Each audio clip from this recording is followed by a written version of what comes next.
जहां conventional test series test से पहले टेस्ट शेड्यूल और टेस्ट के बाद टेस्ट डिस्कशन, मॉडल कंटेंट और फीडबैक देने तक सीमित रहती है, वहीं इनकी प्रॉब्लम को क्योर करने की पोस्टमार्टम अप्रोच हमेशा टेस्ट देने के बाद आती है। कन्वेंशनल टेस्ट सीरीज की इन्हीं खामियों से अलग हटकर आपकी यूपीएससी प्रिपरेशन जर्नी को सही डायरेक्शन देने के लिए द स्टडी आईएएस आपके लिए लाया है map, that is mains assessment programme. इस strategically design test series programme को 3 फेजेस में बांटा गया है। प्रोग्राम की पहली स्टेज यानी कि बेंचमार्किंग स्टेज में टेस्ट देने से 7 से 10 दिन पहले आपके कंटेंट और सब्जेक्ट स्ट्रैटेजी का सब्जेक्ट एक्सपर्ट द्वारा आकलन किया जाएगा। टेस्ट प्रिपेयर करने से पहले ही राइट कंटेंट और स्ट्रैटेजी आपके साथ होगी ताकि आप टेस्ट प्रिपरेशन के दौरान ही कोर्स करेक्शन कर सकें। सेकेंड स्टेज यानी एनालिसिस फेज टेस्ट देने के बाद शुरू होती है। आपका test paper evaluator and mentor के पास जाता है, जहां आपकी परफॉर्मेंस को 5 पैरामीटर्स पर असेस किया जाता है: structure, presentation, language, time taken to complete your test and finally आपके आंसर की कंटेंट क्वालिटी। इससे बनती है आपकी परफॉर्मेंस शीट। इस परफॉर्मेंस शीट में लोएस्ट स्कोरिंग पैरामीटर को आपकी परफॉर्मेंस का बेंचमार्क बनाया जाता है, जिसके ऊपर आपको दिया जाता है पर्सनलाइज्ड क्यूरेटेड सॉल्यूशन एंड इसके ऊपर आने वाले टेस्ट में काम किया जाता है। इसी तरह से हर पैरामीटर को हम 1 बाय 1 फिक्स करके आंसर राइटिंग स्किल डेवलप करते हैं। फाइनली आता है प्रोग्राम का रेक्टिफिकेशन फेज। ये फेज आपके टेस्ट परफॉर्मेंस के अलग अलग आउटकम्स के लिए 3 कंटिजेंसीज देता है। अगर परफॉर्मेंस ऑप्टिमल रही तो नेक्स्ट टेस्ट के लिए गाइडेंस, फिर अगला टेस्ट। अगर परफॉर्मेंस सब ऑप्टिमल रही तो अगले टेस्ट से पहले एक और रीटेस्ट या फिर सिग्निफिकेंट इंप्रूवमेंट के लिए expert consultation before your next test. इस प्रोग्राम में मनी आंसर मेंस आंसर राइटिंग के लिए how to read, write and write precisely के ऊपर सेशन लेंगे so that you can understand the art and science of answer writing. ये scientifically design program आपके मेंस प्रिपरेशन को सिंप्लीफाई करते हुए प्रिपरेशन के लूप होल को डिमिनिश करेगा। मैप की इसी यूनिक पैरागॉजी को फॉलो करते हुए हमने डिजाइन किया है Ekagra prelims assessment test series programme, जिसमें benchmark, analysis and rectification phases के थ्रू आपका प्रीलिम्स प्रिपरेशन हम करेंगे सिंप्लीफाई। इसी आधार पर द स्टडी आईएएस आपके लिए लाया है उम्दा यूपीएससी मेंटरशिप प्रोग्राम। मार्केट में जहां one size fit all approach अपनाया जाता है, वहीं हमारी मेंटरशिप एस्पिरेंट्स को एस्पायरर, वेटरन और एडवेंचरर की कैटेगरीज में कैटेगराइज करती है। एस्पायरर की प्रिपरेशन स्ट्रैटेजी को 3 फेजेस में डिवाइड किया गया है। फेज 1 यानी मेंस प्रिपरेशन फेज नवंबर से दिसंबर तक चलेगा। फेज 2 प्रीलिम्स एक्सक्लूसिव फेज, जहां जनवरी से मई तक होगी सिर्फ प्रीलिम्स की तैयारी। और फाइनली फेज 3 यानी मेंस रिवीजन फेज, जो मई टू मेंस 2025 तक चलेगा। नेक्स्ट कैटेगरी वेटरन्स के लिए यही 3 फेजेस कुछ इस तरह होंगे। Phase 1 pre cum mains preparation phase, जो नवंबर से मिड मार्च तक चलेगा। फेज 2 यानी prelims exclusive phase mid March से मई तक चलेगा। और finally phase 3 mains revision phase मई टू मेंस 2025 तक चलेगा। इसी तरह हम बात करें एडवेंचरर्स की, जो अपना शेड्यूल खुद बनाना चाहते हैं, you can give your own schedule and we will follow it, जहां सब्जेक्ट्स को खत्म करने के लिए conceptually you challenge your own month. इसी आधार पर यह प्रोग्राम हर तरह के एस्पिरेंट की यूनिक डिमांड्स को केटर करता है। जिन बेंचमार्क, एनालिसिस और रेक्टिफिकेशन फेजेस को हमने अभी डिस्कस किया, उसी पेडागोजी के आधार पर इस मेंटरशिप प्रोग्राम को डिजाइन किया गया है। हमारा एकाग्र prelims assessment test series program और उम्दा यूपीएससी मेंटरशिप प्रोग्राम 10 नवंबर और मेंस असेसमेंट प्रोग्राम 12 नवंबर से शुरू हो रहा है। प्रोग्राम की अधिक जानकारी के लिए कॉल करें 7002070025। नमस्कार दोस्तों, आज जो हमारा ये ध्रुव वेबिनार का एक सेशन है, कल आपने देखा होगा कि जो वीडियो मणिकांत सिंह सर ने दिया, उसमें उन्होंने इस प्रोग्राम का एक पूरी विशेषताएं बताई कि क्या है ये प्रोग्राम, बाकी जो प्रोग्राम आप आम प्रोग्राम देखते हो उससे अलग क्यों है।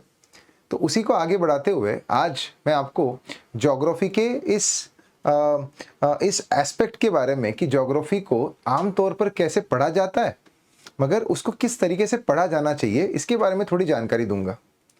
जैसे सर ने भी बताया था कि ध्रुव तारा जो है उसका हमेशा से हमारे जीवन में कई ज़्यादा माइथोलॉजिकल सिग्निफिकेंस भी रहा है, बट इसी के साथ साथ वैज्ञानिक रूप से इसका एक अलग ही महत्व रहा है। पुराने ज़माने में जब कोई सी फेरर्स होते थे, नेविगेटर्स होते थे, जो समुद्र के रास्ते से ट्रैवल करते थे, तो समुद्र इतना बड़ा अथाह होता है जहाँ पर दूर दूर तक आपको कोई भी लैंडफॉर्म नहीं दिखाई देता, कोई स्थलाकृति दिखाई नहीं देती है। तो in that case what happens is it becomes very difficult to navigate, it becomes very difficult to see what is coming in front and what may come and in which direction to go. तो कोई भी किसी उस चीज़ का अंदाज़ा हो नहीं पाता। इसी वजह से पुराने ज़माने में जब कंपास या फिर किसी भी चीज़ का शोध नहीं लगा था, तो उस वक्त जो नेविगेटर्स होते थे, they used to follow the pole star, they used to look at the pole star and with the help of pole star they used to find their location and the direction in which they want to go. जैसे pole star north pole की तरफ direct करता है, इसका मतलब उत्तर की दिशा जो है वो पोल स्टार की तरफ होती है। और उसी के साथ साथ आप जैसे भी फिर उसके राइट में जाओगे तो पूर्व आएगा, लेफ्ट में जाओगे तो पश्चिम आएगा। And then along with that, if you go towards the opposite side, you will find the southern direction. That's how people used to find direction in that, right? So this program of ours, इसको बहुत ही सोच समझ के हमने ये ध्रुव webinar नाम दिया है। क्यों? क्योंकि हमें भी वही नेविगेटर का काम यहाँ पर करना है। Being a teachers of the study IAS, what we want to do is we want to guide you through in your overall preparation. Now what we have seen is the students which generally prepare for UPSC, these students are of certain types. The students who have just started their preparation and they don't know how to read, what to read. कई सारे बच्चों को क्या पढ़ना होता है, किस में से पढ़ना होता है, उसकी जानकारी नहीं होती है। तो इसीलिए आप जब देखोगे तो बच्चे कई बार ये सवाल पूछते हैं कि सर मैं एनसीईआरटी पढूं, कौन सी एनसीईआरटी पढूं, कहाँ से पढूं। Along with that, student keep asking me that what are all standard books which I need to follow. मगर अब चलो इसका जवाब तो मैं आपको बाद में दूंगा, मगर इसके साथ साथ there are other aspects, other types of students as well, जो प्रिपरेशन तो करके बैठे हैं, जिन्होंने अपना ज्योग्राफी का एक अंडरस्टैंडिंग तो डेवलप कर लिया है, but the problem with them is they can not right the proper answer, they can not even. आज भी ये हालत है कि ज्योग्राफी पढ़ने के बाद भी उनको कई सारी ज्योग्राफी की जो कंसेप्ट्स होती है वो याद नहीं आती। याद आती है तो उसको वो लिख नहीं पाते, लिख पाएंगे तो उसमें से कई सारे इंपॉर्टेंट पॉइंट्स वो छोड़ देंगे, राइट। यूपीएससी में जब कोई सवाल पूछा जाता है तो उस सवाल की डिमांड क्या है, किस तरीके से उस सवाल को टैकल करना चाहिए, वो उनको नहीं आता। फॉर एग्जाम्पल यूपीएससी कभी अगर मॉनसून पे कोई सवाल पूछ ले तो अब ऐसा तो नहीं होगा ना हर बार कि यूपीएससी बोलेगी आपको कि what do you understand by monsoon, right a short note on monsoon. ऐसे इतने आसान सवाल तो नहीं आएंगे। तो भले ही आपको क्लास में मॉनसून की कंसेप्ट पढ़ाई हो, मगर मॉनसून की कंसेप्ट के साथ उससे एसोसिएटेड अदर पार्ट जो है उसके बारे में भी आपको ज्ञान चाहिए, उसके बारे में भी आपको नॉलेज चाहिए। यूपीएससी आपको हमेशा सवाल जो पूछेगी वो मॉनसून से भले ही सिमिलर होगा, उससे उसका लेना देना होगा, तो आपको वो कंसेप्ट की जानकारी जरूर होनी चाहिए, मगर उसी के साथ साथ आपको उससे associated aspect, for example UPSC ने पुरवैया पे एक क्वेश्चन पूछ लिया था। अब पुरवैया का क्या मॉनसून से लेना देना है? हाँ बिल्कुल, पुरवैया is associated with monsoon, but how is it associated with monsoon and how is it associated with the culture of the people who are living over there in UP and Bihar?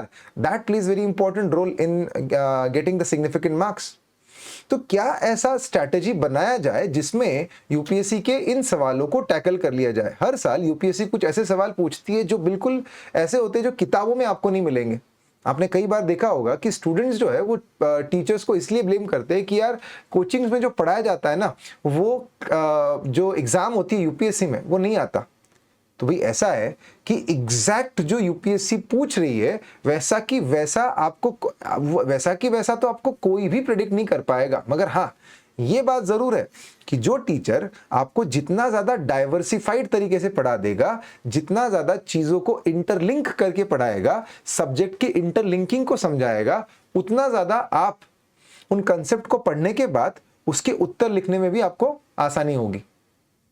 तो बच्चों की जो strategy होती है ना preparation करने की, वो काफी एक आइसोलेटेड व्यू में कही जा सकती है। एक पैरोकियल व्यू होता है, एक नैरो माइंडेड व्यू होता है उनका प्रिपरेशन करने का। तो मैं जो आपको पैरोकियल व्यू की बात कर रहा हूं, मतलब मैं किस चीज की बात कर रहा हूं यहाँ पे, तो देखो ये जो ज्योग्राफी है इसमें एक कॉमन मिस्टेक्स जो है बच्चों की क्या होती है। जैसे फॉर एग्जांपल मैंने ये पहला लिखा है यहाँ पर कि delinking geography with the history, international relations, economy, then disaster management, environment. आप जब ज्योग्राफी पढ़ते हो तो you just read geography as a part of reading that particular subject. But याद रखो, देखो इसमें ये प्रॉब्लम है, पता है क्या है? आपने आज तक जो अपनी प्रिपरेशन करी है, भले ही आप अपने स्कूलिंग में रहो या अपने ग्रेजुएशन में आपने जो प्रिपरेशन करी है, उस प्रिपरेशन में हमेशा आइसोलेटेड व्यू को ही उसकी सराहना हुई है। जिस बार जो पेपर है वो पेपर के बारे में तैयारी कर लो, उसके 2 दिन पहले पढ़ाई कर लो, उसका आंसर लिख के आ जाओ, आपको मार्क्स मिल जाएंगे। मगर स्कूल में बोलो या फिर ग्रेजुएशन में बोलो, वहाँ पर हम लोग क्या टॉप आने के लिए मैं अमूमन एक आम तौर पर एक एवरेज पर्सन की बात कर रहा हूँ कि टॉप करने के लिए जनरली बच्चे नहीं पढ़ते। बच्चे तो इसलिए पढ़ते हैं कि उनको बस एक ढंग के परसेंटेज आ जाए, खास करके ग्रेजुएशन में, जिसमें एक परसेंटेज आ जाए जिससे अगर उस बार उस कॉलेज में अगर कोई प्लेसमेंट होनी हो तो उस प्लेसमेंट के लिए वो एलिजिबल हो जाए। तो उसमें टॉप करने के लिए कोई नहीं पढ़ता। मगर यूपीएससी में जब आप आते हो तो यहाँ की स्ट्रैटेजी तो पूरी अलग है। यूपीएससी में पास या फेल नाम की कोई चीज नहीं होती। कभी भी आपको कोई मार्कशीट नहीं मिलने वाली जिसके अंदर कहा जाएगा कि आप पास हो गए या फेल हो गए। मगर यूपीएससी में आपकी प्रिपरेशन में ऐसी होनी चाहिए कि आप बाकी को से आगे निकल जाओ और पहले जो 1000 बच्चे या 700-800 बच्चे उसमें आपकी लिस्ट में नाम आ जाए। तो आप चाहे जितने अच्छे रहो, मगर आप उस 700-800 की लिस्ट में नहीं आ रहे हो तो आपको उसका कोई फायदा नहीं होगा। तो ऐसा क्या किया जाए जिससे आपकी प्रिपरेशन बाकी को से बेहतर बने? तो उसका एक तरीका है जिसमें आप हर सब्जेक्ट को दूसरे सब्जेक्ट के साथ लिंक करके पढ़ो। तो ज्योग्राफी का एक लिंकेज हिस्ट्री के साथ तथा international relation, economy, disaster management, environment, इनके साथ होना बहुत जरूरी है। मैं आपको बताऊंगा कैसे, मैं आपको इसके एग्जाम्पल भी देके बताऊंगा। इसी के साथ साथ अगर दूसरा एस्पेक्ट देखा जाए तो considering geography is a stagnant subject, ये सबसे बड़ी भूल होती है बच्चों की। क्योंकि अमूमन क्या होता है ना कि सब जगह पर ज्योग्राफी को एक स्टैटिक तौर पे ही देखा जाता है, क्योंकि बच्चे क्या करते हैं कि फिजिकल ज्योग्राफी पे बहुत ज्यादा फोकस करते हैं। But then if you see in UPSC, whatever the questions which are being asked in mains, they are like around 10% question, 10 to 20% question will be from physical geography, while 80 to 90% question will be from human geography। ये तो आपने इस साल भी देखा। Even अगर कोई सवाल यूपीएससी फिजिकल ज्योग्राफी में से भी पूछ रही है तो उसका काफी कंटेम्पररी रिलेवेंस होता है। मॉनसून का सवाल पूछेगी तो पुरवैया को उसमें डालेगी, ताकि आप सिर्फ उस कंसेप्ट को ना लिखो मगर उस कंसेप्ट से एसोसिएटेड जो बाकी एस्पेक्ट है उसको भी कवर करते चलो। जैसे फॉर एग्जांपल उसका एक कल्चरल एस्पेक्ट होता है ना, इसका सोशल एस्पेक्ट होता है, तो उनको भी आप कवर करते चलो। That is also the perception. UPSC आपको कोई रट्टू पोपट नहीं बनाना चाहती, वो आपको चाहती है कि आप एक ओवरऑल डायमेंशन में डिस्कस करो किसी भी कंसेप्ट को। तो इसीलिए आपको ज्योग्राफी को एज अ स्टैग्नेंट सब्जेक्ट समझना बंद करना पड़ेगा और आपको उसको एक ओवरऑल व्यू में देखना पड़ेगा, जिसमें आप इंटीग्रेट कर करके चीजों को पढ़ो और कई सारे आप डायनामिक एस्पेक्ट्स लेके आओ ज्योग्राफी में। दूसरा है mismatch between test series and the actual examination. अब टेस्ट सीरीज में अमूमन सवाल ये पूछे जाएंगे जिसमें आपका कॉन्फिडेंस बना रहे। उसमें यह होता है कि हमेशा कोई भी टेस्ट सीरीज में इस तरीके से किया जाएगा कि इनिशियली थोड़े कठिन सवाल पूछे जाएंगे, डिफिकल्ट क्वेश्चन होंगे, and then over the period of time as the paper progresses the questions quality become relatively easy, and that's how basically your score gets improved. You get that illusion that your marks are improving. In geography specifically the physical geography is focused more upon, physical geography पर focus थोड़ा relatively ज़्यादा होगा। Economic geography या फिर socio economic geography पर भी अगर focus किया गया तो वो वहां पर सवालों की क्वालिटी इतनी ज्यादा नहीं होगी कि जिसे आप लिख ही ना पाओ। यूपीएससी के सवाल थोड़े अलग होते हैं। तो ये देखा गया है कि मिसमैच की वजह से बच्चों का जो परफॉर्मेंस होता है टेस्ट सीरीज में, उसकी तुलना में the marks which they are getting in the UPSC exam itself, there is a lot of difference in them. तो क्या किया जाए फिर इन चीजों को अगर हमें हटाना है तो क्या करें? जैसे फॉर एग्जाम्पल यहाँ पर ना एक आर्टिकल लिया है मैंने। आर्टिकल में एग्रीकल्चर के टॉपिक में एक आर्टिकल आया था जिसमें declaration on water security, global family farming forum take center stage at WFF। अब ये क्या है भला फैमिली फार्मिंग? सबसे पहले आप जब ये न्यूज पढ़ते हो तो ये ज्योग्राफी रिलेटेड न्यूज लगती है जिसके अंदर फार्मिंग की बात करिए, वाटर सिक्योरिटी की बात करिए, तो बच्चा क्या करता है उसको एक वाटर सिक्योरिटी वाले एस्पेक्ट में डाल देगा। इसी के साथ साथ फैमिली फार्मिंग वाला कंसेप्ट जो है वो एक उसको लगेगा कि ये एक फैमिली में जिस तरीके से कि एग्रीकल्चरल सेक्टर में जो the family members which are involve, तो generally such type of farming is called as subsistence farming. तो सब्सिस्टेंस फार्मिंग को ही वो मान के आगे बढ़ जाएगा। मगर देखो सबसे पहले बच्चों को यह समझना जरूरी कि there is a difference between the farming and the agriculture. There is a difference between both of them. What's the difference? When we talk about the agriculture, there is a crop involved in that. So you talk about the growth of crops, the seeds, the crop, the fertilizer, right? The management of the soil. All these aspects basically covers the agriculture. While when you talk about the farming, farming also involves aquaculture, pisciculture. Along with that, it also involves animal husbandry. So along with agriculture, all these aspects also become important. अब देखो over the period of time Bharat में ये बात करी गई है कि भाई किसान की एक आय बढ़ाने के लिए for in order to increase the revenue the earnings of the farmer, it's very important that we need to focus on the other aspects of the farming as well. Traditionally, an Indian farmer focuses more on agriculture as a sector. That's the reason because of which in India, on an average, the farming and an agriculture, it's considered one and the same thing. If you ask someone, किसी को अगर पूछोगे तो farming और aquaculture को, है ना, या फिर फिशिंग को एक ही नहीं मानेगा कोई बोलेगा, आप बोलोगे कि फिशिंग और फार्मिंग क्या सेम है? नहीं, कोई मानेगा नहीं उसको। मगर कई जगहों पर आप लोगों को बोलोगे एग्रीकल्चर और फार्मिंग क्या सेम है, सब लोग बोलेंगे हाँ बिल्कुल सेम है। But there is a difference. ये लोगों की कंसेप्ट्स क्यों ऐसी बनी? Because traditionally it is always believed that the farming is nothing but an agriculture in India. But if you want to improve the conditions of farmer, what we need to do? We need to diversify the concept of farming altogether, where along with agriculture, we also take into account the aquaculture, the pisciculture, right? Aquaculture, pisciculture, animal husbandry and all those aspects.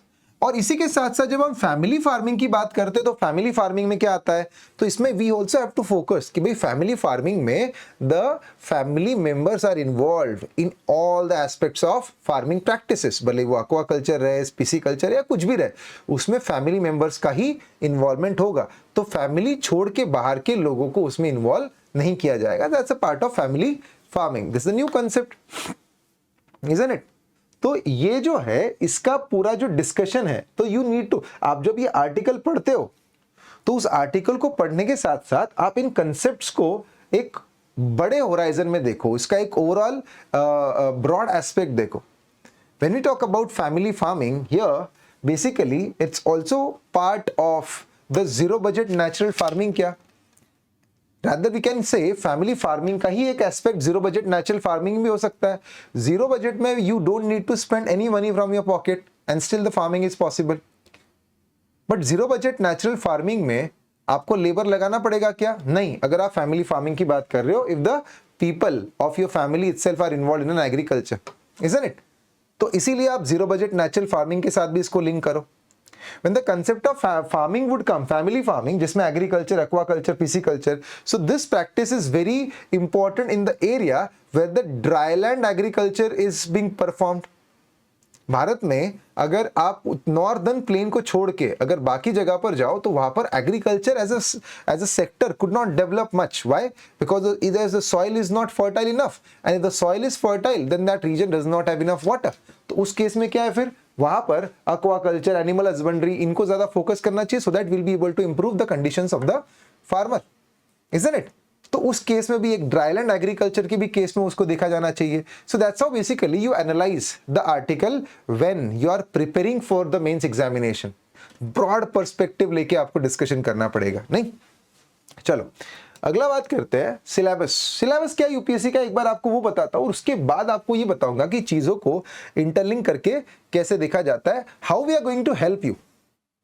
Generally एक test series कहीं पर भी अगर आप लगाते हो ना, तो वहां पर प्रॉब्लम क्या होती है कि आपने ये देखा होगा कि टेस्ट सीरीज लगाई है, आपने टेस्ट पेपर दिया, आपको पेपर चेक करके मिल जाएगा, और पेपर चेक करने के बाद आपके साथ कोई मेंटोर बात करेगा, आपको बोलेगा कि इसमें इंप्रूव कर लो। कई बार जो आपको रिमार्क्स दिए जाते हैं आपका टेस्ट पेपर चेक होने के बाद, वो रिमार्क्स भी इतने जनरल होते हैं कि आप अगर बाकी बच्चों के पेपर के साथ उसको कंपैरिजन करो और सारे पेपर के रिमार्क्स निकाल के लाओ, तो गिन के करीब 7 से 8 रिमार्क्स होंगे जो सबके पेपरों में कंटिन्यूअस, मतलब बार बार रिपीटेटिव मोड में लिखे गए होंगे।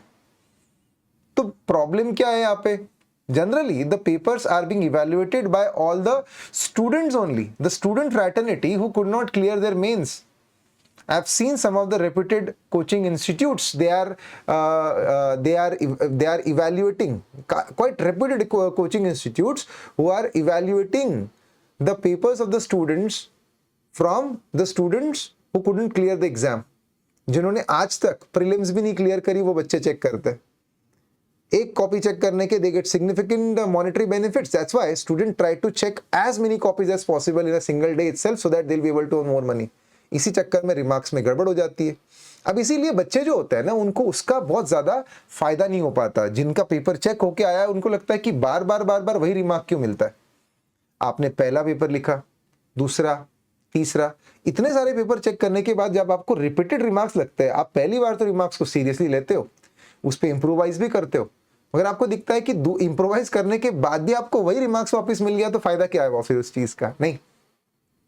तो वो इसलिए होता है क्योंकि जिसने आपका पेपर चेक किया उसको आपकी इंप्रूवमेंट से कोई लेना देना है ही नहीं। उसको तो बस इस चीज से लेना देना है, उसने ये देखा है कि अमूमन बच्चे जो है वो इन चीजों में गलती करते हैं, तो ये रिमार्क सब पे फिट बैठ जाएंगे। इसीलिए one size fit all approach is something which you will see everywhere. Then what to do for that? There is another technique which can be followed, कि आप पेपर लिखो उससे पहले ही आपके साथ कोई एक मेंटोर बैठे और वो चेक करे that what are all things you are going to read before writing that paper. वो पेपर लिखने से पहले आप कौन सी चीजें जो है वो अगर पढ़ो या किस तरीके से पढ़ो, या फिर आपकी प्रिपरेशन किस लेवल की है जिससे आपको आने वाले पेपर में फायदा हो पाएगा। देन मतलब पेपर होने से, आप पेपर लिखने से पहले ही आपके साथ कोई तो एक मेंटोर असाइन हो जाएगा जिसमें आपको पूरा वो गाइड कर देगा कि these are all things which you need to read, this is how you need to read, rather than saying these are all things you need to read। किस तरीके से पढ़ा जाना चाहिए, कैसे इंटरलिंक करा जाना चाहिए, that becomes very important। तो वो आपको अगर कोई गाइड कर दे तो आपको एक बार उस चीज का गाइडेंस मिल गया, उसके बाद then you write your paper। Paper लिखने के बाद आपका फिर से मेंटोर के साथ इवैल्यूएशन होने के बाद फिर से मेंटोर के साथ डिस्कशन होगा। Once your discussion is over, you will also sit with the faculties, they will also discuss your paper। And once that is over, it will be checked कि आपका इम्प्रोवाइजेशन कितना है। इम्प्रोवाइजेशन जैसा होगा उस हिसाब से आपको रीटेस्ट लेना चाहिए, स्मॉल टेस्ट लेना चाहिए, मिनी टेस्ट, उस सबके लिए कैटेगराइजेशन किया जाएगा। That's how it works. If you are being navigated, जैसे मैंने बताया था ना, वो जो ध्रुव तारा होता है उसको नेविगेट किया जाता है। भाई समुद्र इतना बड़ा होता है, अथाह होता है कि उसमें ये समझ ही नहीं आता कि क्या कहाँ जाए और कहाँ ना जाए। उसी तरीके से when you prepare for UPSC examination, the syllabus and the topics are so many that it is not possible for anyone to gauge what to read and what not to read unless and until they get the proper guidance or something। जहां conventional test series test से पहले test schedule और test के बाद test discussion, model content और feedback देने तक सीमित रहती है, वहीं इनकी प्रॉब्लम को क्योर करने की पोस्टमार्टम अप्रोच हमेशा टेस्ट देने के बाद आती है। कन्वेंशनल टेस्ट सीरीज की इन्हीं खामियों से अलग हटकर आपकी यूपीएससी प्रिपरेशन जर्नी को सही डायरेक्शन देने के लिए द स्टडी IAS आपके लिए लाया है map, that is mains assessment programme. इस strategically design test series programme को 3 फेजेस में बांटा गया है। प्रोग्राम की पहली स्टेज यानी कि बेंचमार्किंग स्टेज में टेस्ट देने से 7 से 10 दिन पहले आपके कंटेंट और सब्जेक्ट स्ट्रैटेजी का सब्जेक्ट एक्सपर्ट द्वारा आकलन किया जाएगा। टेस्ट प्रिपेयर करने से पहले ही राइट कंटेंट और स्ट्रैटेजी आपके साथ होगी ताकि आप टेस्ट प्रिपरेशन के दौरान ही कोर्स करेक्शन कर सकें। सेकंड स्टेज यानी एनालिसिस फेज टेस्ट देने के बाद शुरू होती है। आपका test paper evaluator and mentor के पास जाता है जहां आपकी परफॉर्मेंस को 5 पैरामीटर्स पर असेस किया जाता है: structure, presentation, language, time taken to complete your test and finally आपके आंसर की कंटेंट क्वालिटी। इससे बनती है आपकी परफॉर्मेंस शीट। इस परफॉर्मेंस शीट में लोएस्ट स्कोरिंग पैरामीटर को आपके परफॉर्मेंस का बेंचमार्क बनाया जाता है, जिसके ऊपर आपको दिया जाता है पर्सनलाइज क्यूरेटेड सॉल्यूशन एंड इसके ऊपर आने वाले टेस्ट में काम किया जाता है। इसी तरह से हर पैरामीटर को हम 1 बाय 1 फिक्स करके आंसर राइटिंग स्किल डेवलप करते हैं। फाइनली आता है प्रोग्राम का रेक्टिफिकेशन फेज। ये फेज आपके टेस्ट परफॉर्मेंस के अलग अलग आउटकम्स के लिए 3 कंटिजेंसीज देता है। अगर परफॉर्मेंस ऑप्टिमल रही तो नेक्स्ट टेस्ट के लिए गाइडेंस, फिर अगला टेस्ट। अगर परफॉर्मेंस सब ऑप्टिमल रही तो अगले टेस्ट से पहले एक और रीटेस्ट या फिर सिग्निफिकेंट इंप्रूवमेंट के लिए expert consultation before your next test. इस प्रोग्राम में मनिक आंसर मेंस आंसर राइटिंग के लिए how to read, write and write precisely के ऊपर सेशन लेंगे so that you can understand the art and science of answer writing. ये scientifically design program आपके मेंस प्रिपरेशन को सिंप्लीफाई करते हुए प्रिपरेशन के लूप होल को डिमिनिश करेगा। मैप की इसी यूनिक पैरागॉगी को फॉलो करते हुए हमने डिजाइन किया है Ekagra prelims assessment test series programme, जिसमें benchmark, analysis and rectification phases के थ्रू आपका प्रीलिम्स प्रिपरेशन हम करेंगे सिंप्लीफाई। इसी आधार पर द स्टडी IAS आपके लिए लाया है उम्दा यूपीएससी मेंटरशिप प्रोग्राम। मार्केट में जहां one size fit all approach अपनाया जाता है, वहीं हमारी मेंटरशिप एस्पिरेंट्स को एस्पायरर, वेटरन और एडवेंचरर की कैटेगरीज में कैटेगराइज करती है। एस्पायरर की प्रिपरेशन स्ट्रैटेजी को 3 फेजेस में डिवाइड किया गया है। फेज 1 यानी मेंस प्रिपरेशन फेज नवंबर से दिसंबर तक चलेगा। फेज 2 प्रीलिम्स एक्सक्लूसिव फेज जहां जनवरी से मई तक होगी सिर्फ प्रीलिम्स की तैयारी। और फाइनली फेज 3 यानी मेंस रिवीजन फेज जो मई टू मेंस 2025 तक चलेगा। नेक्स्ट कैटेगरी वेटरन्स के लिए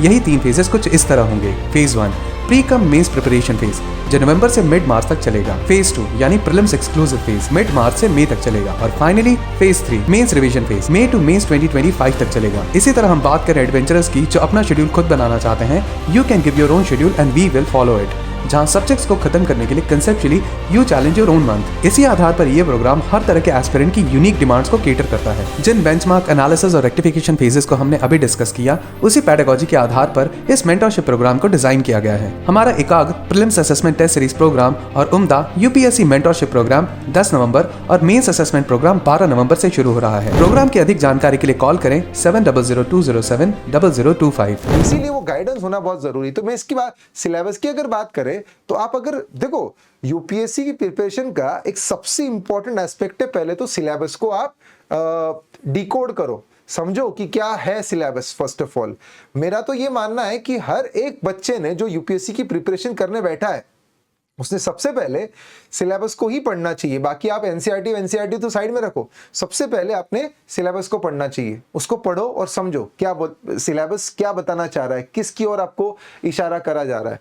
तो यहाँ पे salient features of world physical geography, now this is a very normal one, as in when we talk about the world physical geography, so here basically geomorphology, oceanography, climatology वो सब इसमें आ जाता है। That's a salient feature. Distribution of key natural resources across the world.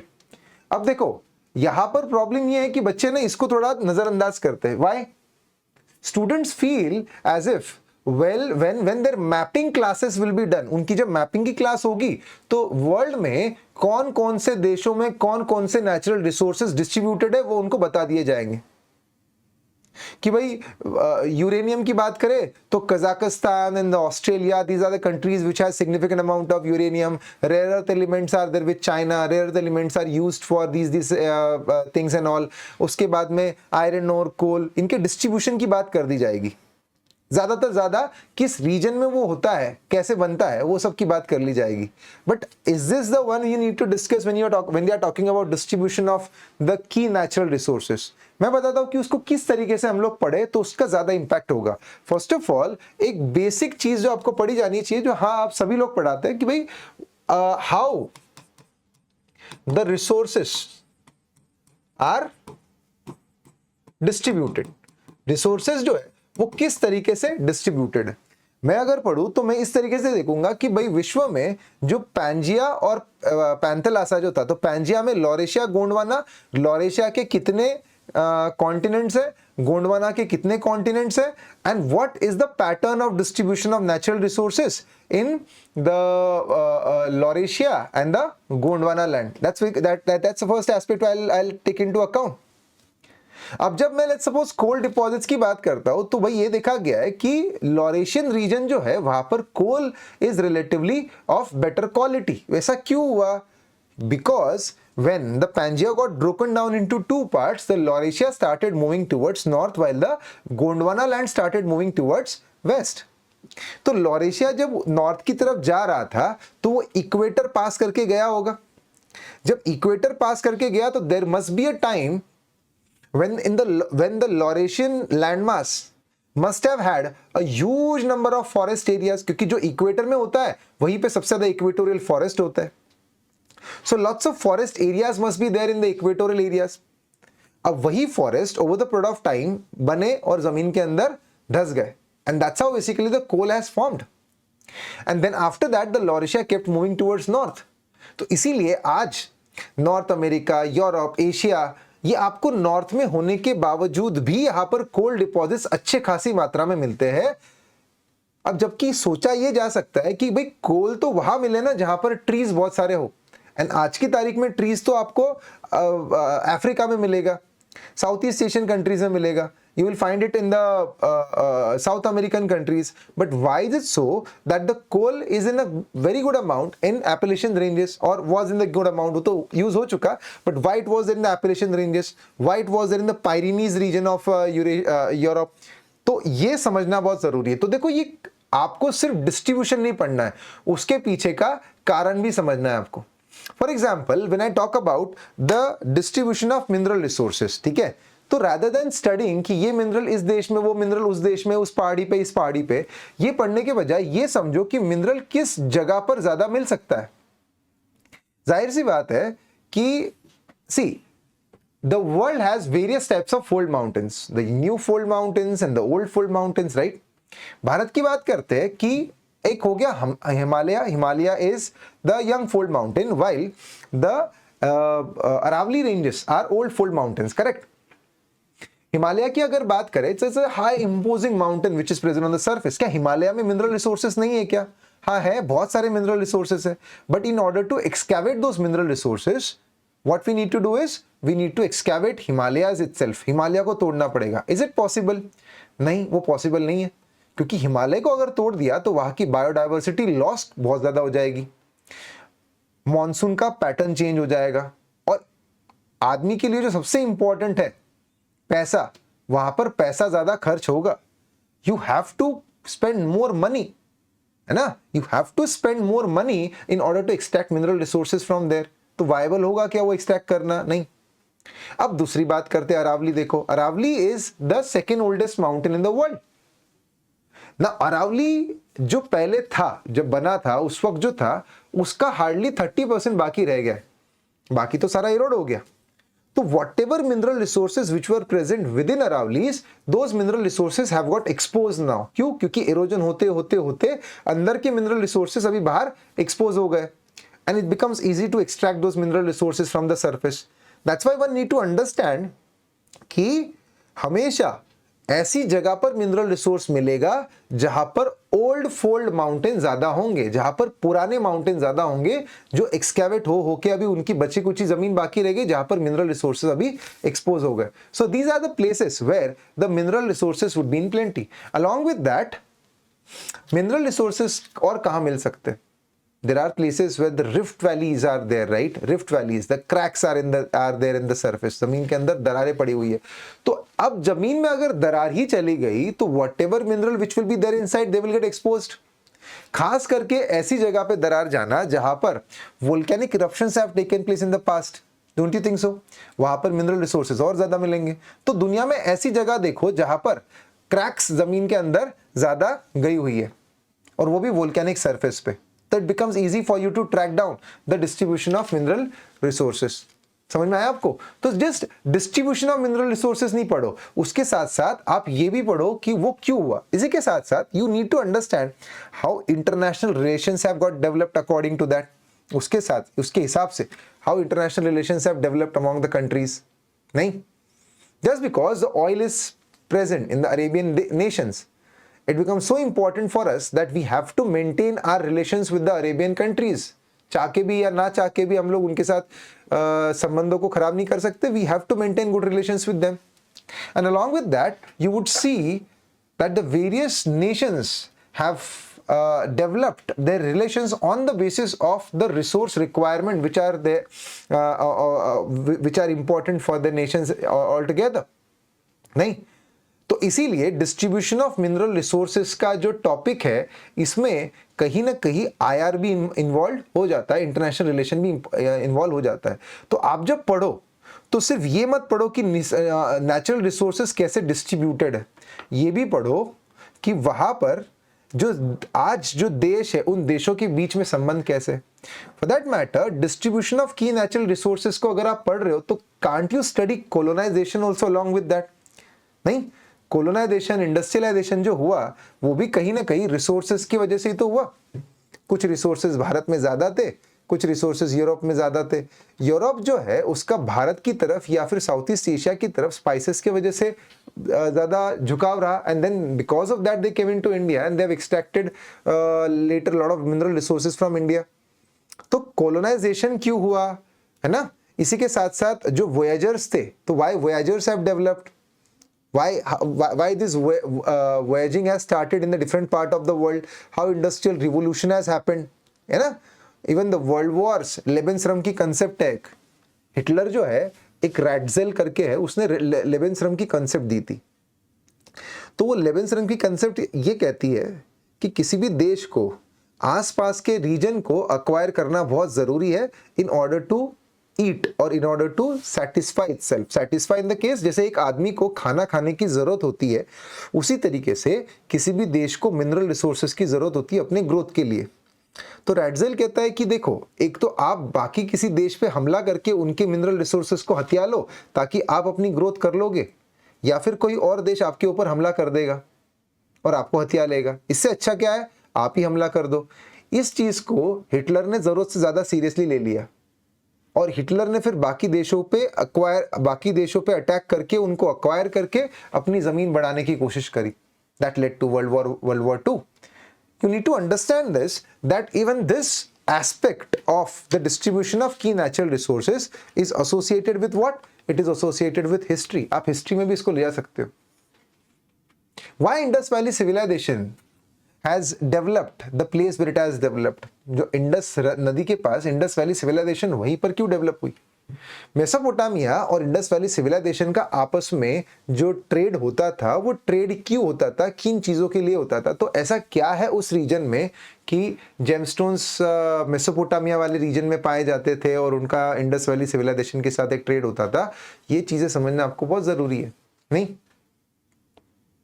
So that's why you need to study this topic from all the aspects, not just the geographical aspect. Even the historical aspect also need to be studied. You also need to study the economical aspect associated with that, the political and the IR aspect associated with that as well. इसी के साथ साथ factors responsible for the location of primary, secondary and the tertiary sector industries in the various parts of the world. दुनिया में अलग अलग जगह पे प्राइमरी, सेकेंडरी, टर्शरी इंडस्ट्रीज का क्या रिलेशन है? आपको नहीं लगता कि ये इंडस्ट्रीज के डिस्ट्रीब्यूशन की अगर बात कर रहे हैं तो then that is this topic is straight away related to what? Globalization, है ना? ग्लोबलाइजेशन से रिलेटेड है कि नहीं है? तो सिर्फ आप इंडस्ट्रीज को मत पढ़ो। पहली बात तो आपको इस टॉपिक को ऊपर वाली लाइन से कनेक्ट करना भी पड़ेगा, क्योंकि जिस हिसाब से नेचुरल रिसोर्सेज का डिस्ट्रीब्यूशन होगा उसी हिसाब से आप देखो कि इंडस्ट्रीज का भी डिस्ट्रीब्यूशन होगा, है ना? And along with that, you also need to understand कि ये सारे फैक्टर जो है वो अल्टीमेटली किसको सपोर्ट करते हैं? ग्लोबलाइजेशन को। क्या होता है उसमें? ग्लोबलाइजेशन में अगर आपने वर्ल्ड सिटी की कंसेप्ट देखी होगी, world cities, so you should know what is the concept of world city. दुनिया की जो इंपॉर्टेंट सिटीज है, किसी को अल्फा सिटी कहते हैं, सुना होगा आपने, अल्फा सिटी नाम सुना होगा। अल्फा सिटी में भी अलग अलग कैटेगराइजेशन है, alpha plus plus plus, alpha plus plus, alpha plus city, beta city, gamma city, ऐसे अलग अलग अल्फा बीटा गामा नाम से सिटीज है। कहां से बनी है सिटी? ऐसा क्यों है कि एप्पल जो है वो कंपनी यूएस की है, मगर उसका मैक्सिमम मैन्युफैक्चरिंग हब जो है वो अलग अलग देशों में है, चाइना में, वियतनाम में, फिलीपींस में, इन देशों में उसका मैन्युफैक्चरिंग हब है। किसका रिजल्ट है ये? This is all result of what? Globalization. And that's how you need to discuss the distribution of these industries. तो देखो, पढ़ते हो तो उसको बहुत ही डिटेल में एक इकोनॉमी के एंगल से पढ़ो उसको। दैट्स ऑल्सो वेरी इंपॉर्टेंट, नहीं? What are all factors which are important for the distribution of the food resource industry? एक एग्जाम्पल के तौर पे देखते हैं। अगर आपको यूपीएससी में ऐसा कोई सवाल पूछा जाए कि भाई भारत में why India is called as the hub of food processing industry in the future, Bharat में ऐसा कहते हैं ना, फूड प्रोसेसिंग इंडस्ट्री का एक लीडर बन के निकल सकता है भारत। तो ऐसा क्या है ऐसे, और जो जिस इंडस्ट्री का आगे चल के भविष्य बहुत उज्जवल होता है उसे सनराइज इंडस्ट्री कहते हैं। तो food processing industry is called as a sunrise industry of India. Why? अब आप सोचो कि इसके कई सारे ऐसे पॉइंट होंगे जो आपकी रोजमर्रा की जिंदगी में आप देखते होंगे, मगर आपने उसको रियलाइज नहीं किया होगा कि अच्छा, इसको भी यूपीएससी में किसी पॉइंट के फॉर्म में लिख सकते हैं। नहीं? फॉर एग्जाम्पल, अब मैं आपको एक एग्जाम्पल के तौर पे बताता हूं कि क्या है। हम जब आसपास देखते हैं तो हमें दिखाई देता है कि India is the country which has a very strong young generation. एक छोटा सा एनालिसिस करो, भारत जो है ये पिछले 40-50 सालों में बहुत तेजी से ऊपर आया, और खास करके 1990 के बाद 1991 में जब एलपीजी रिफॉर्म्स आए थे, so after LPG reforms our growth has increased quite significantly. बहुत तेजी से हम लोग आगे बढ़े। अब हुआ क्या कि जो एलपीजी रिफॉर्म्स भारत में आए, जिस वजह से Indians have started getting jobs and the amount of money which educated Indians started used to earn, that was quite significant compared to the money which they used to earn earlier. हमारे पिताजी या फिर उनके दादा के ज़माने की अगर आप बात करो तो उस वक्त बाहर जाना और बाहर जाके खाना, इसको ज़्यादा इंपॉर्टेंस मिलता नहीं था। नहीं, घर का खाना, ये आपने कई बार सुना होगा, आपको क्या पसंद है? घर का खाना, घर का गरम गरम खाना। ये हमारे इंडियंस की एक मेंटालिटी हुआ करती थी, अब नहीं है। आप किसी यंग जनरेशन के बच्चे को पूछोगे घर का खाना किसे पसंद नहीं आता? सबको पसंद आता है, मगर अब हर एक की चॉइस होती है। हर एक ने आज की तारीख में अलग अलग फूड ट्राई करके रखा हुआ है। तो पता है इसमें क्या होता है? A young generation has a better digestive power, right? And at the same time, they also have more exposure to the outside world nowadays. ये तो डिजिटल जमाना है, तो अभी तो सोशल मीडिया के जमाने में तो और ज्यादा एक्सपोजर है। हमारे पिताजी के जमाने में या फिर दादा के जमाने में ये सब चीजें तो नहीं हुआ करती थी, ना सोशल मीडिया था, ना डिजिटल पेनिट्रेशन था। तब आज वो इस जमाने में आ चुके हैं जहां पर they have grown old, so their digestion power does also doesn't support them now anymore. इसीलिए बाहर जाके खाना, this is not something they'll prefer. But young generation को पूछो आप, क्या वो बाहर जाके खाना पसंद करते हैं? हाँ बिल्कुल। कई सारी यंग जनरेशन होती है, उन्होंने सारे तरीके के फूड ट्राई करके रखे होंगे। आपने सारे फूड ट्राई किए होंगे, जापानीज, कॉन्टिनेंटल, चाइनीज, पता नहीं क्या क्या। आप जो भी बाहर से फूड खाते हो, घर के बाहर से लाया हुआ हर फूड आप जो खाते हो, उसमें आप एक फूड प्रोसेसिंग इंडस्ट्री को सपोर्ट कर रहे होते हो। नहीं, यू ऑर्डर अ पिज्जा, उसका जो पिज्जा बेस बना हुआ है वो भी पैकेज फूड का पार्ट है, उसके ऊपर जो आप चिली फ्लेक्स डालते हो वो भी पैकेज फूड का पार्ट है, oregano package food, along with that olives package food, cheese package food, whatever tomato the sauce which you put, that is also packaged food. Everything on the pizza is packaged food. मतलब basically कम से कम 8 से 10 factory से आया हुआ जो product है वो आपके पिज्जा के प्लेट पे रखा हुआ है। That means you are supporting food processing industry, don't you think so? है ना? तो इसको एक पॉइंट फॉर्म में लिखा जाना चाहिए कि भाई इंडिया में यंग जनरेशन होने की वजह से the risk taking power about in order to eat various types of food is higher in India. That's why you support food processing industry when you order outside food. अब तो Blinkit का जमाना है, जोमेटो का जमाना है, जिसमें एकदम फटाफट घर में खाना भी आ जाता है। That's why food processing industry gets supported. Point लिखने के लिए तो ये भी लिखा जा सकता है कि भाई सोशल मीडिया का पेनिट्रेशन है। आजकल जो खाना खाते हैं वो खाना खाने में उसके टेस्ट से ज़्यादा उसके डेकोरेशन को ज़्यादा इंपॉर्टेंस मिलती है, क्योंकि सोशल मीडिया का ज़माना है। नहीं है इसमें कोई सोशल मीडिया पे कोई रील चल रही है, उस रील में आपको ये थोड़ी बता सकता है कि खाना, उस खाने का टेस्ट कैसा है। उसको तो आप जितना अच्छा डेकोरेट करोगे उतना सामने वाले का खाने का मन करेगा, उतना ऑर्डर करने का मन करेगा। That's why because of this social media, the trend or the choices of people can be modified on the basis of the look and feel of the food rather than the taste of the food. तो पहले के ज़माने में जहाँ पे खाना खा के लोग अपनी पसंद नापसंद डिसाइड करते थे, आज के ज़माने में लोग उस फूड को सिर्फ देख के सोचते कि नहीं ये मुझे खाना है। 2013-14 में कभी मास्टर शेफ किसी निकिता गांधी करके एक लड़की, उन्होंने मास्टर शेफ जीता था। तो उस वक्त उन्होंने लजानिया बनाया था, लजानिया उस फाइनल राउंड में आई गेस। तो वो देखने के बाद ऐसा लगा था कि वाह अब तो लजानिया खाना ही है। And then we ate that lasagna. उसके बाद वो इतना खराब लगा कि बाद में कभी ट्राई ही नहीं किया, बट देन खाया तो सही ना एक बार। In that case we have supported food processing industry और नॉट? यस।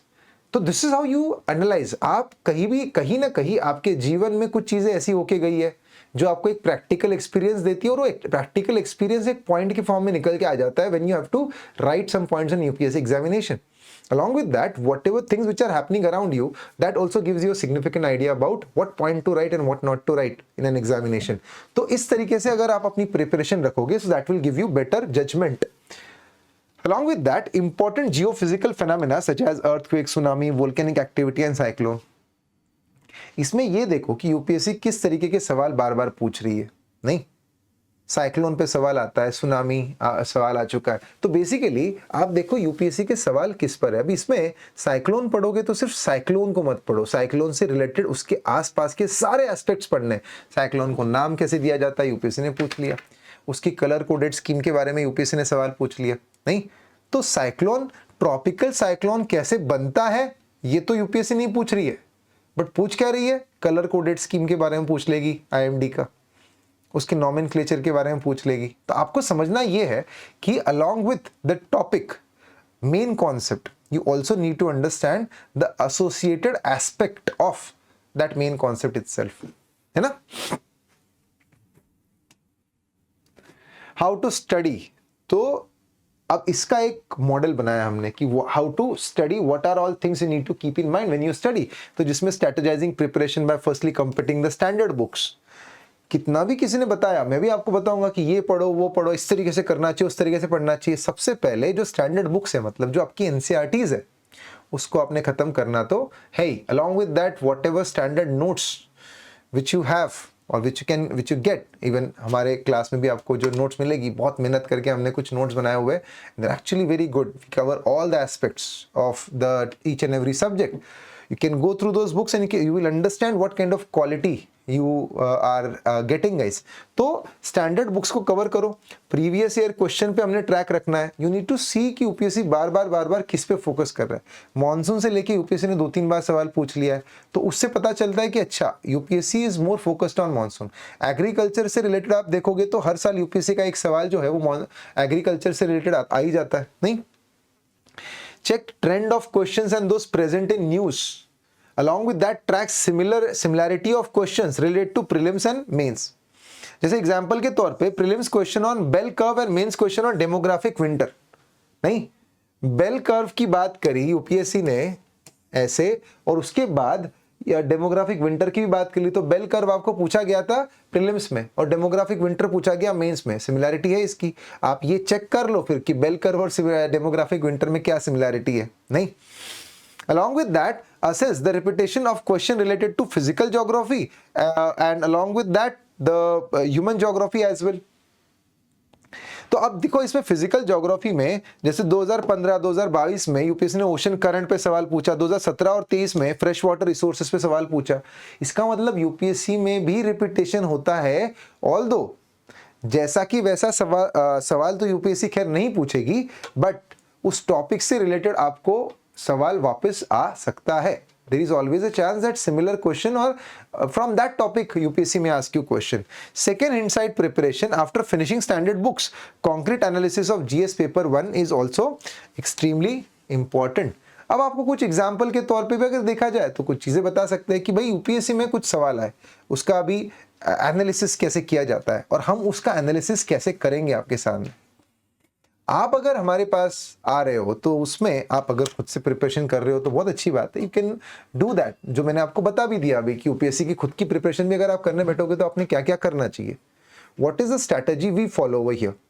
तो आपका जो भी पेपर होना है उससे पहले will sit with you guys, हम आपके साथ बैठेंगे and will discuss what are all things you need to read first and how you need to read them as well. किस तरीके से उसको पढ़ोगे तो उससे ज्यादा फायदा होगा। यूपीएससी ने ये सवाल पूछा, जैसे Mumbai, Delhi and Kolkata are the 3 mega cities of the country, but the air pollution is much more serious problem in Delhi as compared to the other two. Why is this so? नहीं, इसमें जब एक air pollution की बात करेंगे तो क्या क्या एस्पेक्ट आने चाहिए। सबको पता होगा कि इसमें लैंड ब्रीज सी ब्रीज का कॉन्सेप्ट आएगा, नहीं? Along with that, दिल्ली के अंदर जो हीट डोम इफेक्ट है, that heat dome effect would also be applicable for Delhi। Canada में रिसेंटली एक हीट डोम आया था, याद है आपको 2 साल पहले। ये सेम हीट डोम जैसी कंसेप्ट आपको दिल्ली में दिखती है और वो भी हर साल बनती है यहाँ पे। इस हीट डोम के भीतर ही लू विंड्स चलती है, नहीं? इसी के साथ साथ आप अगर बात करें तो यहाँ पर ठंड के मौसम में एक बहुत जबरदस्त कॉन्टिनेंटलिटी इफेक्ट देखने को मिलता है। That is also one reason because of which the pollution level increases. Air becomes heavy, it settles down. Man-made reasons are also there. Stubble burning होगा, firecrackers होगा। इंडिया में most of the festivals arrive in the autumn season and in the winter season. Because the temperature is quite cold in Delhi and the air settles down, तो whatever। और आजकल क्या हो गया है कि हमारा हर फेस्टिवल कहीं ना कहीं फायर क्रैकर्स के साथ जुड़ा हुआ है। तो कोई फेस्टिवल भले ही वो दिवाली हो या छठ की पूजा हो या कोई अलग भाई दूज हो या कोई भी अलग त्योहार हो हमारे देश में, उसको कहीं ना कहीं पटाखों से लिंक कर दिया जाता है।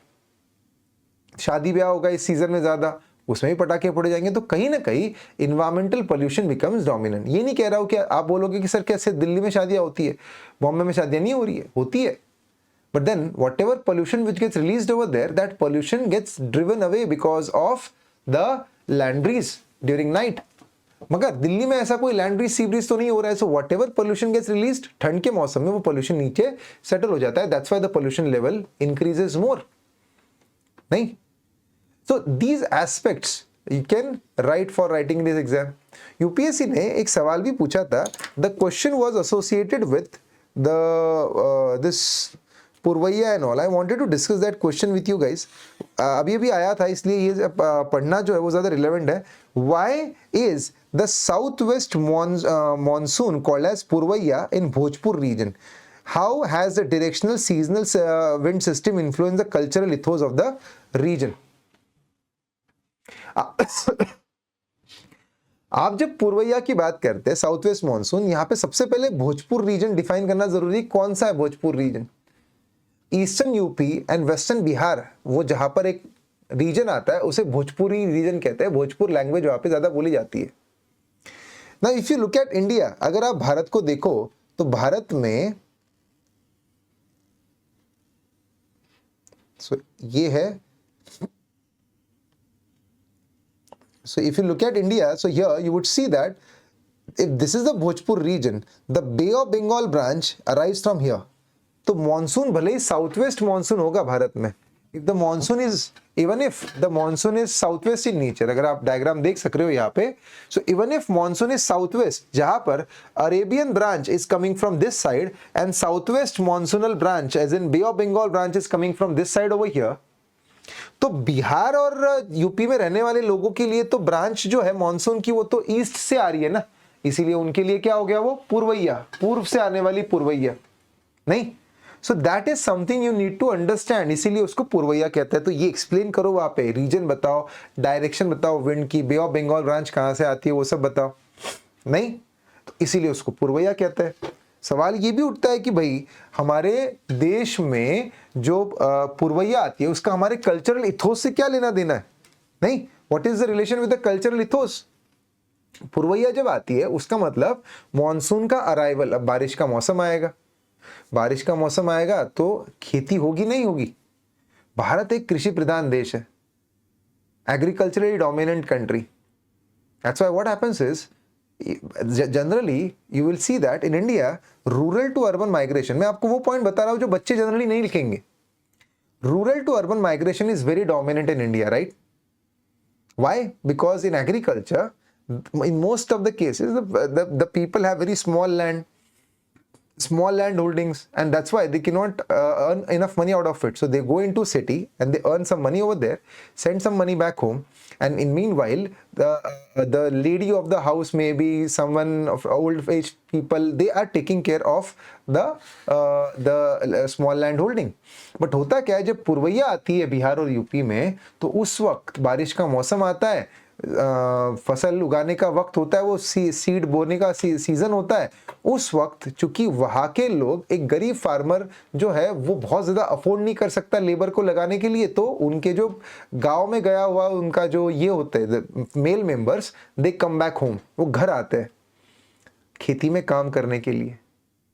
तो ये वो वक्त होता है जो गांव में अपनी बीवियां अपने पति की राह देखती है कि पुरवैया में उनका पति अब घर आएगा, और उसी को लेके फिर अलग अलग गाने बनते हैं।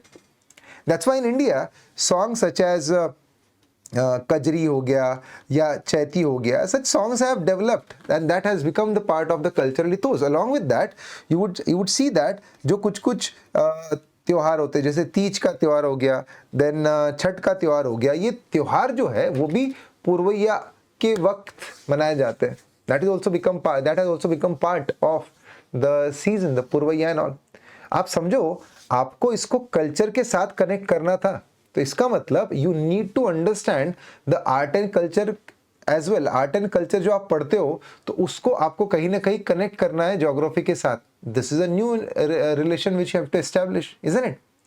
तो इसीलिए you need to understand guys that how we are going to study the strategy which we are going to follow over here, that strategy will be extremely different compare to what you have seen till date. It's a little bit complex. The reason being, you need to understand the interlinkages between the subject and even within the subject as well. सिर्फ physical geography पढ़ के काम नहीं चलेगा. Along with the physical geography, you also need to have the understanding of the human geography, and at the same time, you should be able to connect both of them together. Then only you will be able to grasp the subject in the best possible manner.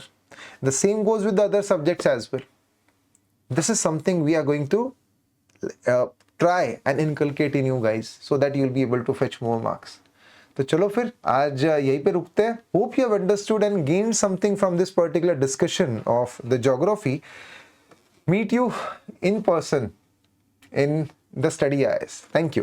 जहां conventional test series test से पहले test schedule और test के बाद test discussion, model content और feedback देने तक सीमित रहती है, वहीं इनकी प्रॉब्लम को क्योर करने की पोस्टमार्टम अप्रोच हमेशा टेस्ट देने के बाद आती है. कन्वेंशनल टेस्ट सीरीज की इन्हीं खामियों से अलग हटकर आपकी यूपीएससी प्रिपरेशन जर्नी को सही डायरेक्शन देने के लिए द स्टडी IIS आपके लिए लाया है map, that is mains assessment programme. इस strategically design test series programme को 3 फेजेस में बांटा गया है. प्रोग्राम की पहली स्टेज यानी कि बेंचमार्किंग स्टेज में टेस्ट देने से 7 से 10 दिन पहले आपके कंटेंट और सब्जेक्ट स्ट्रैटेजी का सब्जेक्ट एक्सपर्ट द्वारा आकलन किया जाएगा. टेस्ट प्रिपेयर करने से पहले ही राइट कंटेंट और स्ट्रैटेजी आपके साथ होगी ताकि आप टेस्ट प्रिपरेशन के दौरान ही कोर्स करेक्शन कर सकें. सेकंड स्टेज यानी एनालिसिस फेज टेस्ट देने के बाद शुरू होती है. आपका test paper evaluator and mentor के पास जाता है जहां आपकी परफॉर्मेंस को 5 पैरामीटर्स पर असेस किया जाता है: structure, presentation, language, time taken to complete your test and finally आपके आंसर की कंटेंट क्वालिटी. इससे बनती है आपकी परफॉर्मेंस शीट. इस परफॉर्मेंस शीट में लोएस्ट स्कोरिंग पैरामीटर को आपके परफॉर्मेंस का बेंचमार्क बनाया जाता है, जिसके ऊपर आपको दिया जाता है पर्सनलाइज क्यूरेटेड सॉल्यूशन एंड इसके ऊपर आने वाले टेस्ट में काम किया जाता है. इसी तरह से हर पैरामीटर को हम 1 बाय 1 फिक्स करके आंसर राइटिंग स्किल डेवलप करते हैं. फाइनली आता है प्रोग्राम का रेक्टिफिकेशन फेज. ये फेज आपके टेस्ट परफॉर्मेंस के अलग अलग आउटकम्स के लिए 3 कंटिजेंसीज देता है. अगर परफॉर्मेंस ऑप्टिमल रही तो नेक्स्ट टेस्ट के लिए गाइडेंस, फिर अगला टेस्ट. अगर परफॉर्मेंस सब ऑप्टिमल रही तो अगले टेस्ट से पहले एक और रीटेस्ट या फिर सिग्निफिकेंट इंप्रूवमेंट के लिए expert consultation before your next test. इस प्रोग्राम में मनिक आंसर मेंस आंसर राइटिंग के लिए how to read, write and write precisely के ऊपर सेशन लेंगे so that you can understand the art and science of answer writing. ये scientifically design program आपके मेंस प्रिपरेशन को सिंप्लीफाई करते हुए प्रिपरेशन के लूप होल को डिमिनिश करेगा. मैप की इसी यूनिक पैरागॉजी को फॉलो करते हुए हमने डिजाइन किया है Ekagra prelims assessment test series programme, जिसमें benchmark, analysis and rectification phases के थ्रू आपका प्रीलिम्स प्रिपरेशन हम करेंगे सिंप्लीफाई. इसी आधार पर द स्टडी IIS आपके लिए लाया है उम्दा यूपीएससी मेंटरशिप प्रोग्राम. मार्केट में जहां one size fit all approach अपनाया जाता है, वहीं हमारी मेंटरशिप एस्पिरेंट्स को एस्पायरर, वेटरन और एडवेंचरर की कैटेगरीज में कैटेगराइज करती है. एस्पायरर की प्रिपरेशन स्ट्रैटेजी को 3 फेजेस में डिवाइड किया गया है. फेज 1 यानी मेंस प्रिपरेशन फेज नवंबर से दिसंबर तक चलेगा. फेज 2 प्रीलिम्स एक्सक्लूसिव फेज जहां जनवरी से मई तक होगी सिर्फ प्रीलिम्स की तैयारी. और फाइनली फेज 3 यानी मेंस रिवीजन फेज जो मई टू मेंस 2025 तक चलेगा. नेक्स्ट कैटेगरी वेटरन्स के लिए यही 3 फेजेस कुछ इस तरह होंगे. Phase 1 pre cum mains preparation phase जो नवंबर से मिड मार्च तक चलेगा. फेज 2 यानी prelims exclusive phase mid March से मई तक चलेगा. और finally phase 3 mains revision phase मई टू मेंस 2025 तक चलेगा. इसी तरह हम बात करें एडवेंचरर्स की जो अपना शेड्यूल खुद बनाना चाहते हैं.